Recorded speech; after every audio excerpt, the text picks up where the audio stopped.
Bonjour à toutes et à tous. Aujourd'hui, nous allons décortiquer une intervention politique majeure, une allocution solennelle prononcée par François Bayrou. Dans ce discours, il se présente non seulement comme un membre du gouvernement, mais aussi comme une vigie qui, depuis des décennies, alerte sur le sujet qui nous occupe, la dette publique de la France. Face à une assemblée de ministres et de parlementaires, il ouvre son propos sur une note grave, affirmant que certains moments dans l'histoire d'un peuple sont des rendez-vous avec eux-mêmes. Selon lui, nous vivons un de ces moments. La question n'est plus celle de nos préférences, mais de notre identité même. Quel peuple formons-nous? À quoi ce peuple croit-il? François Bayrou plonge ensuite directement dans le vif du sujet, l'état des finances publiques. Il évoque ce qu'il nomme, en citant l'historien Marc Bloch, notre étrange défaite. Il rappelle un fait simple mais accablant, cela fait plus de 50 ans, sous tous les gouvernements, que la France n'a pas présenté un budget à l'équilibre. 50 années, explique-t-il, où les dépenses publiques ont systématiquement dépassé les recettes. Cette habitude du déficit est devenue une sorte de normalité, contaminant même les budgets sociaux comme la santé et les retraites, qui devraient pourtant être financés chaque année par la solidarité nationale. Pour rendre son propos plus concret, il utilise l'analogie de la gestion d'un budget familial. Il explique que si une famille emprunte pour un projet d'avenir, comme l'achat d'une maison ou un investissement, c'est un effort normal et sain. C'est la même chose pour un État qui emprunte pour construire des universités ou des hôpitaux.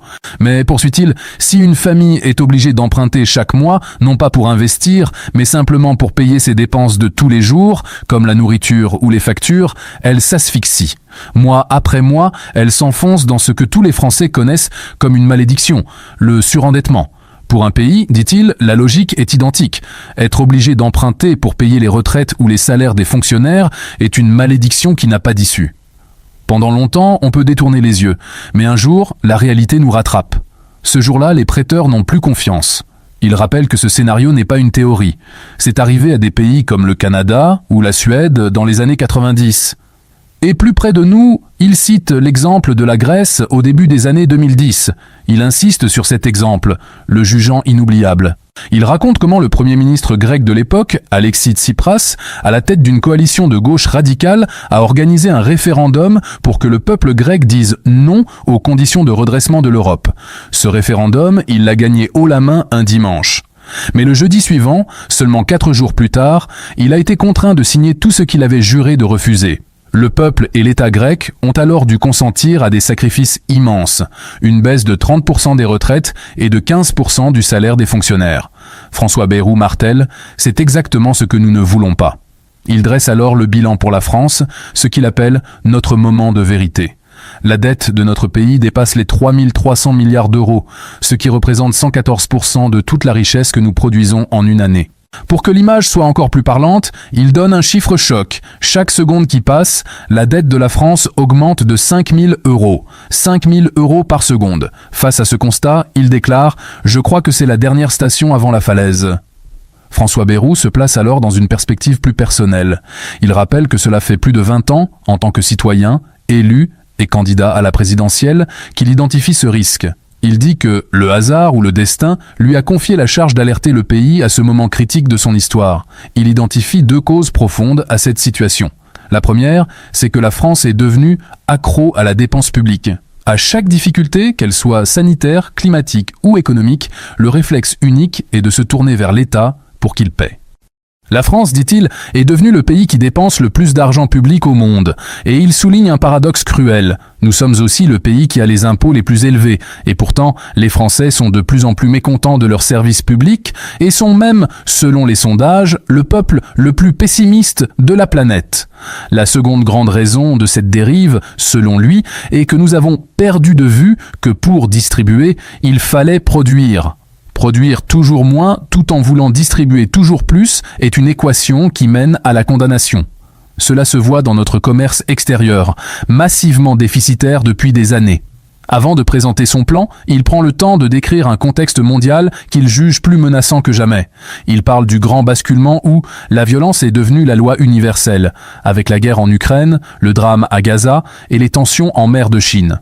Face à cette réalité, il affirme que l'Europe ne peut compter que sur elle-même pour sa défense, une idée que la France porte depuis des décennies. Cet impératif de réarmement est devenu une urgence partagée par tous nos voisins. Concrètement, cela signifie que la France doit non seulement respecter sa loi de programmation militaire, mais aussi accentuer son effort. Il annonce ainsi 3,5 milliards d'euros d'investissements supplémentaires pour la défense en 2026 et 3 milliards de plus en 2027. Il en vient alors à la présentation de ces deux grands plans d'action, Stop à la dette et En avant la production. Il précise que ces plans ne sortent pas de nulle part, mais s'appuient sur les contributions de nombreux acteurs, notamment les parlementaires et les partenaires sociaux. Le plan Stop à la dette vise, en 4 ans, à ramener le déficit public sous la barre des 3%, seuil à partir duquel la dette n'augmente plus. Pour l'année 2026, cela représente un effort de près de 44 milliards d'euros. Il insiste, cet effort sera partagé par tous. D'abord, l'État montrera l'exemple. Il se fixe la règle de ne pas dépenser 1 euro de plus en 2026 qu'en 2025, à l'exception de la charge de la dette et des dépenses militaires. Tous les ministères seront mis à contribution. Il annonce la réduction de 3000 postes dans la fonction publique dès 2026 et fixe une règle pour l'avenir. Le non-remplacement d'un fonctionnaire sur 3 partant à la retraite. Il veut aussi s'attaquer au patrimoine immobilier improductif de l'État ainsi qu'aux innombrables agences et comités en supprimant certaines et en fusionnant d'autres. Les collectivités locales devront aussi participer en maîtrisant la croissance de leurs dépenses. Un grand volet concerne les dépenses sociales et particulièrement la santé. Face à une dérive qu'il juge insoutenable, il propose de diviser par 2 la hausse mécanique des dépenses. Cela passe par plusieurs mesures, comme la responsabilisation des patients. Il compare, la France consomme 2 fois plus d'antibiotiques que l'Allemagne. Le plafond annuel de la participation aux frais de médicaments passera de 50 à 100 euros, soit une augmentation d'environ 8 euros par mois pour les plus gros consommateurs. Il veut aussi réformer le système des affections de longue durée et s'attaquer au gaspillage, comme les examens redondants ou la non-réutilisation de matériel médical coûteux. Il annonce aussi une réforme des arrêts maladie, soulignant que la moitié des arrêts de travail de plus de 18 mois qui sont contrôlés ne sont plus médicalement justifiés. Comme ces efforts ne suffiront pas, François Bayrou annonce la mesure la plus spectaculaire, une année blanche en 2026. Cela signifie qu'il n'y aura aucune augmentation des prestations sociales et des retraites. Le montant perçu en 2026 sera le même qu'en 2025. Pas moins, mais pas plus, précise-t-il. Il justifie cette mesure exceptionnelle par la quasi-disparition de l'inflation. Cette année blanche s'appliquera aussi aux salaires de la fonction publique, où il n'y aura pas de revalorisation générale. De même, les barèmes de l'impôt sur le revenu seront gelés.